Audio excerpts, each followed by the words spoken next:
Welcome to Pushing Forward with Alicia, a podcast that gives disability a voice. Each week, we will explore topics like confidence, ambition, resilience, and finding success against all odds. We are creating a collective community that believes that all things are possible for all people. Open hearts, clear paths, let's go.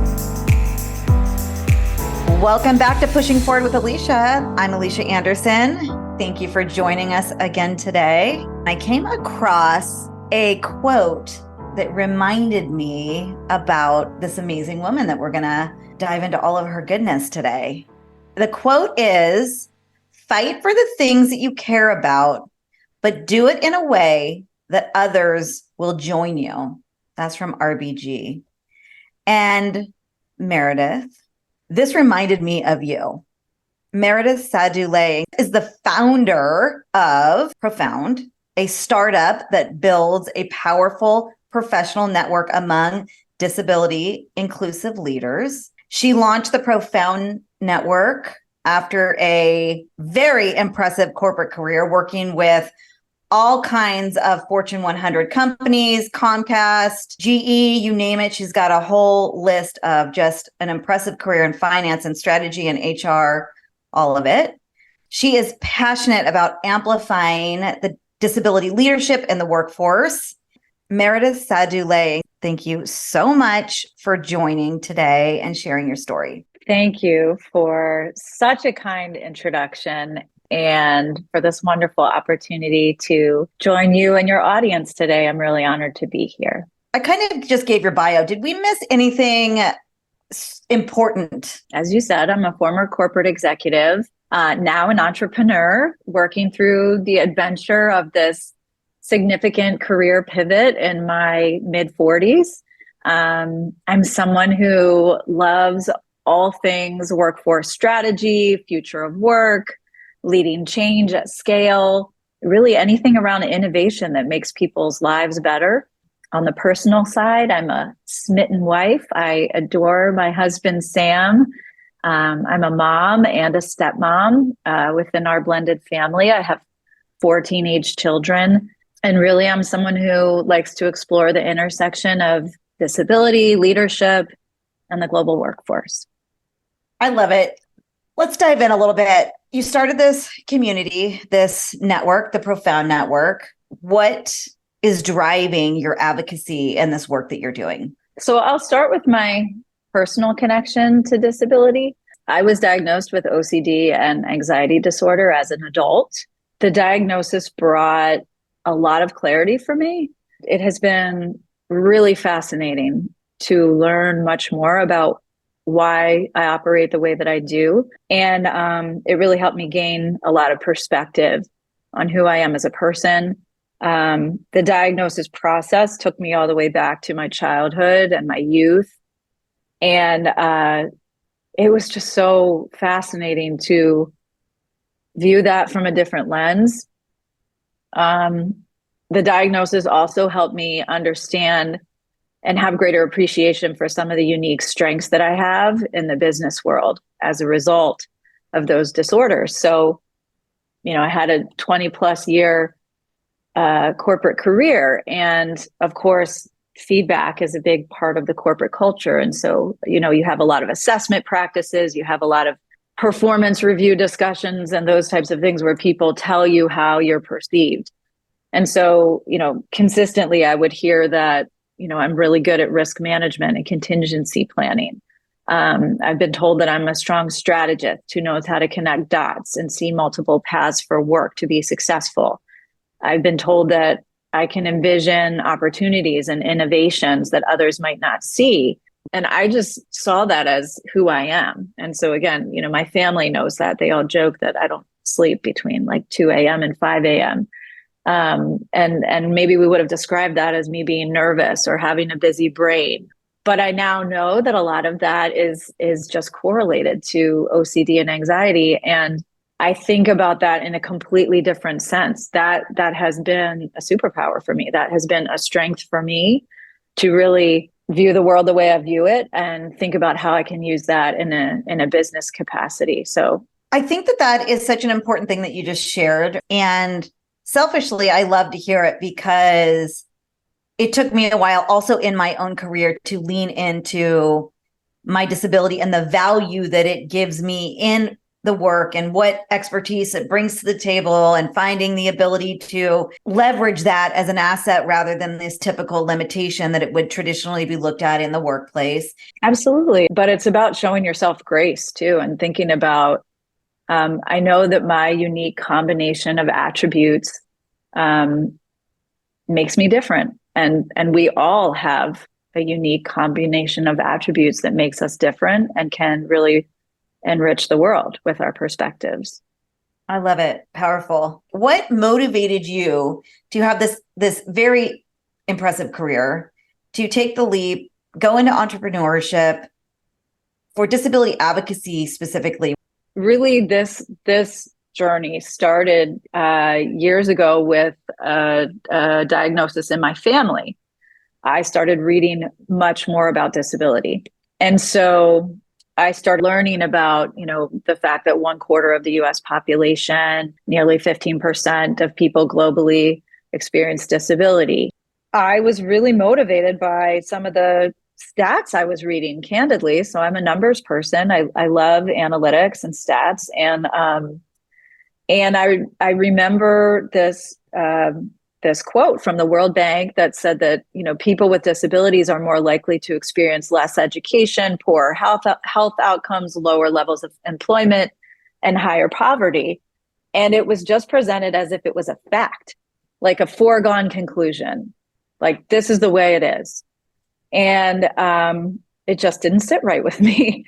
That really motivated me to start bringing this lens of disability awareness into my role as an HR leader.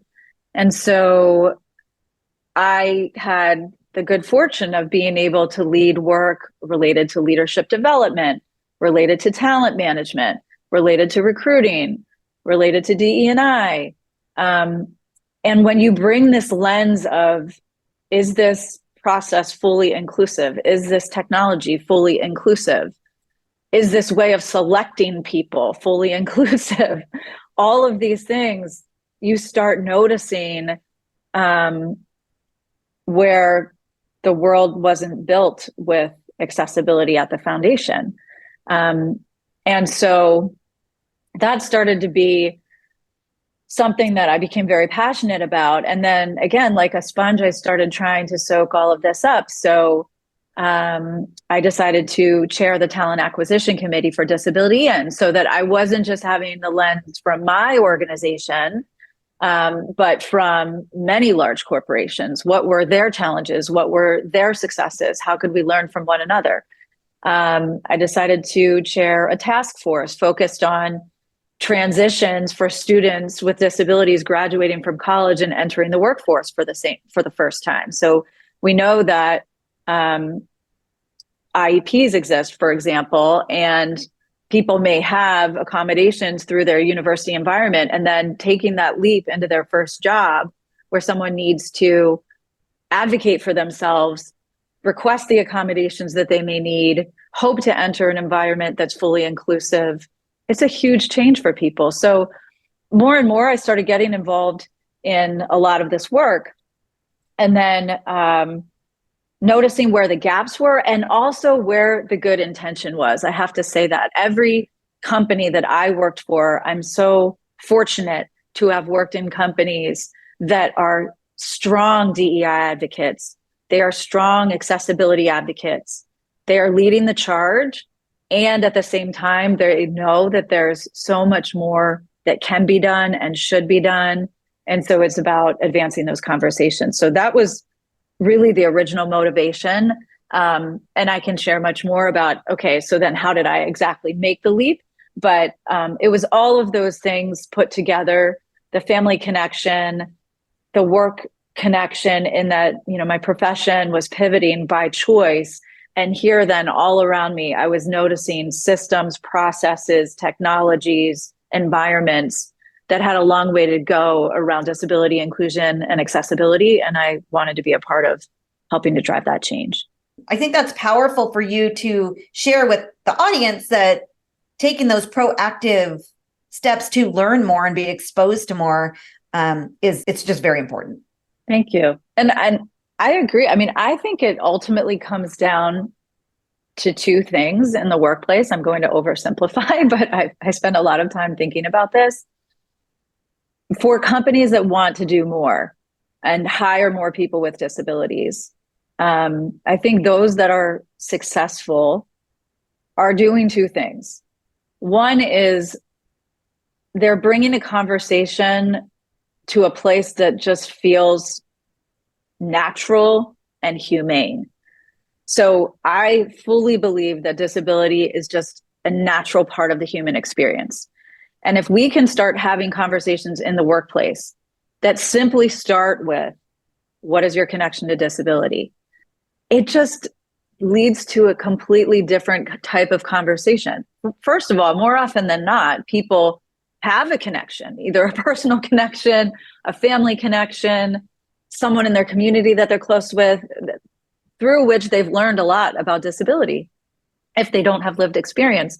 And if not, for those few people who may say, I don't think I have a connection, then when we simply talk about the likelihood of acquiring disability, whether it be through aging or for some other reason, there's this general acknowledgement that this is one thing that unites every single community. So when we talk about DE&I, disability is intersectional, it's cross-cutting, it's something that unites all of us. And so I think, what workplace is not looking for something right now that connects everyone? So I think that's one big pillar. It's just having a conversation about disability and making that a normal part of conversation in the workplace and realizing that it's so uniting. I think the second pillar is tapping into the business side of the discussion, which is that the disability market is the third largest market segment in the US. And so disability is actually a source of competitive advantage. So if we think about product development, if we think about service offerings, if we think about advertising, if we think about media, think about anything that any company may be doing, who wouldn't want to sell or market or advertise to the third largest market segment in the US? And you can't do that well if you don't have representatives from that community in your workforce. I think when companies think about how do we hire more people with disabilities, again, I know I'm oversimplifying, but if we break it down to two things, it's start having conversations about disability in the workplace and make that common and realize and start to observe how quickly that connects people. And then secondly, think about disability as a source of competitive advantage for your products, for your services, for everything that you're doing. And when you do that, you'll reach a vast and powerful market with buying power. I love it. You're listening to Pushing Forward with Alicia, and we will be right back. We talk a lot on the show about ableism and inclusion. If you want to learn more, I invite you to listen to my TEDx talk, Disabling Ableism, the Modern Pathway to Inclusion. You can watch the whole speech on aliciaanderson.com. That's ALYCIA Anderson with an O.com. Click on speaking. Welcome back to Pushing Forward with Alicia. Meredith Sadoulet is the founder of Profound. I want you to explain in your words what this amazing startup, organization, network, leadership group is. So Profound is a global professional network for highly accomplished senior leaders with disabilities. When people ask, what problem would you like to solve with Profound? It's ultimately to combat disability underemployment across the global workforce. So there are many organizations, government agencies, nonprofits, a lot of fantastic organizations out there that I'm grateful for that are focusing on unemployment. But my perspective as a talent leader and a former HR executive is that there are not enough organizations focused on underemployment. So our vision really is to amplify disability leadership in the workplace. We want to advocate for greater representation of leaders with disabilities in the workforce, in leadership positions, on boards, et cetera. And so our network, it spans all types of organizations. We have leaders from Fortune 100 companies, disability-centered nonprofits, universities, startups, small businesses, sole proprietorships, everything. Because ultimately, we're a community of change makers, influencers, and builders. And we are leaders with connection to disability who want to change what disability looks like in the workforce. It's why I started doing my work. I never saw anyone that looked like me that was at least identifying as disabled in leadership positions like I was. So I think that this is such a powerful group. And I'm so thrilled that I get to be involved because we're networking with each other and it's growing opportunities tenfold, not just, I mean, I can speak to my own business, not just within my own business, but the relationships are powerful and it is creating this support network that has not been there prior. So first and foremost, it's about building this community. So we are building our cohort of founding members. We're being really thoughtful with those invitations because there are so many powerful advocates. There are so many leaders with disabilities doing great work. And we're looking for the people that are really change makers. We are an early stage startup. And so for anyone who has started a business, I'm sure you understand it takes some time to get some momentum and traction. And you want to work with people that strongly believe in the mission and who want to help shape it with you. And so that's who we're looking for right now. People that want to contribute, who believe deeply in what we're doing and want to be a part of the momentum. So building the community is top of mind. We're also exploring corporate partnerships. So we know that there are fantastic corporations out there who want to somehow infuse attention, investment, partnerships into this ecosystem that we've been describing. And so we're having some early conversations with some fantastic organizations interested in doing that. And we're excited to see what that can lead to. And then ultimately, 2024 is about really delivering the greatest value possible for our members. So we know that our members are already highly accomplished with fantastic careers, making great impact in their communities. And we want to provide value back to them, not only through the services that we offer, but hopefully even more so through the ecosystem. So we know that the talent within our community can serve as advisors, can serve as consultants. They are experts, they are speakers, they're talented executives and leaders. And we want to support finding and delivering even more opportunities for them to make greater impact in the workforce. So it's not just about what Profound, the company, can do. It's really about the power of what our community can do in the workforce. I love it. So I'm so happy to have been invited in. Thank you. Did you miss anything? I want to talk a little bit about Profound as a for-profit company, because 99% of the time when people say, oh, I've heard you're starting a company, what is its focus? And I say, disability leadership in the workforce. 99% of the time people say, oh, so it's a nonprofit. And I find that fascinating. Just because of the connection to disability, people assume that it's a nonprofit. But I've decided to launch Profound as a for-profit company because I so strongly believe that disability can be at the foundation of profitability.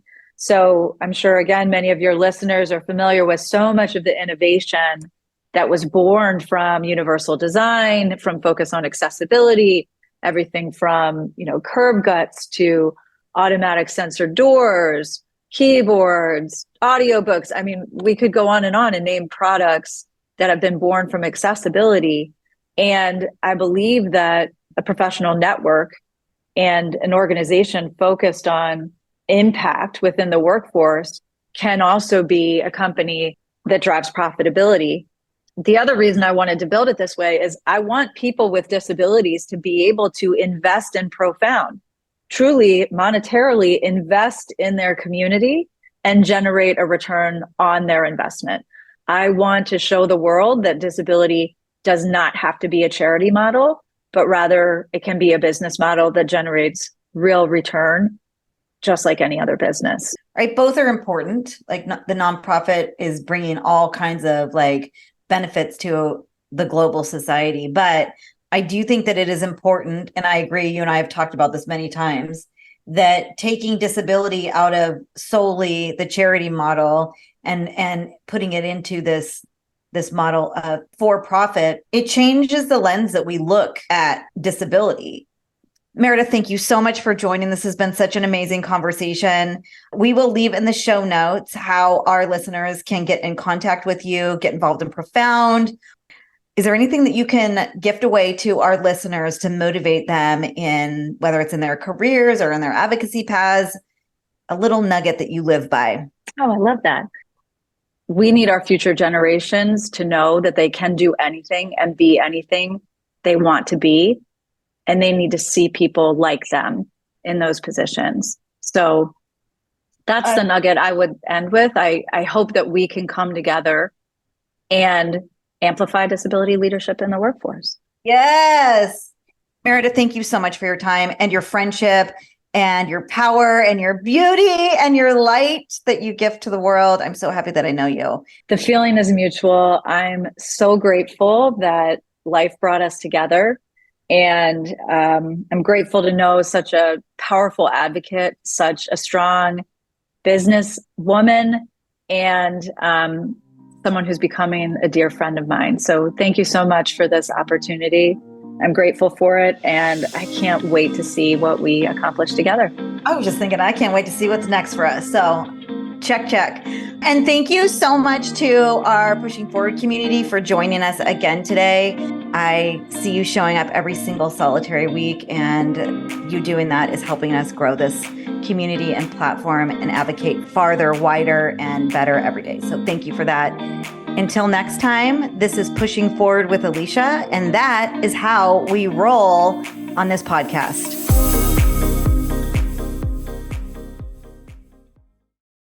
If you're an employer who would like to learn more about disability inclusion in the workplace, lessons on ableism, and how accessibility can drive innovation in your company, please check out my micro training series at aliciaanderson.com. That's ALYCIA Anderson with an O.com. Click on micro learning.